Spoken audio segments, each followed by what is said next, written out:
আমার প্রিয় বন্ধুরা, আজকে শুভ স্বাধীনতা দিবস, ইংরেজির 15ই আগস্ট 2025 সাল।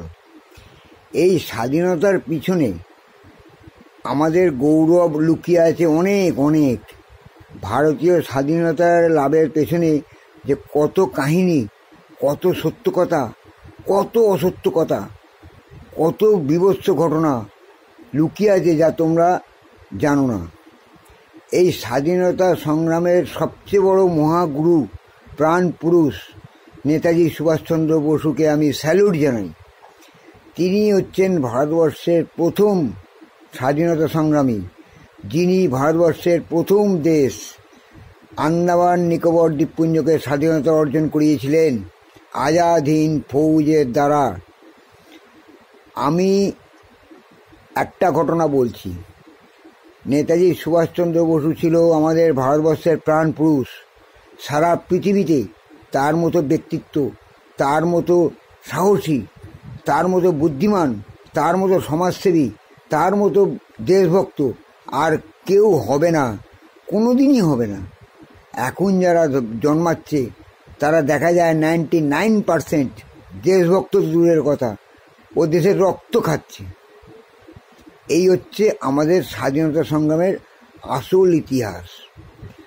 আগেকার আর এখনকার স্বাধীনতা সংগ্রামীদের সঙ্গে তুলনা করলে দেখা যায় হাজার গুণ তফাৎ। আগে ছিল দেশপ্রেম, দেশভক্তি প্রধান।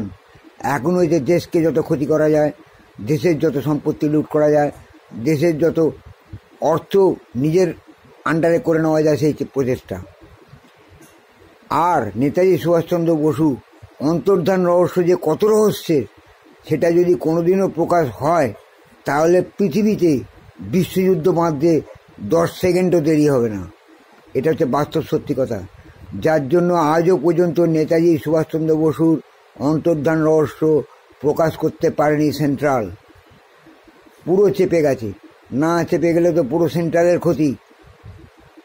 একদম অপ্রিয় সত্য কথাটা যদি ওরা প্রকাশ করে দেয় যে নেতাজি সুভাষচন্দ্র বসু সত্যি কী জন্য অন্তর্ধান হয়েছিল, দেশের জন্য তিনি অন্তর্ধান হতে বাধ্য হয়েছিলেন, দেশ ত্যাগ করতে বাধ্য হয়েছিলেন, সেই রহস্য যদি সবার সামনে উন্মোচিত হয় তাহলে জানবে ভারতবর্ষের বিপদ অবশ্যম্ভাবী এবং সারা পৃথিবীতে যুদ্ধ বেঁধে যাওয়ার হবেই, যুদ্ধটা হবেই, এটা গ্যারান্টি। তাই আমি নেতাজি সুভাষচন্দ্র বসুকে আজকের দিনে স্যালুট জানাই, প্রণাম জানাই। তাকে আমি ভক্তি শ্রদ্ধা করে, তার দেশপ্রেমকে শ্রদ্ধা জানিয়ে আমার ভিডিওটা আজকে আমি শেষ করছি। তোমরা সবাই নেতাজি সুভাষচন্দ্রকে অভিবাদন জানাও, সবাই তাকে অভ্যর্থনা জানাও, সবাই তাকে সম্মান জানাও। তিনিই ছিলেন প্রকৃত দেশপ্রেমিক, দেশভক্ত, বুঝলে?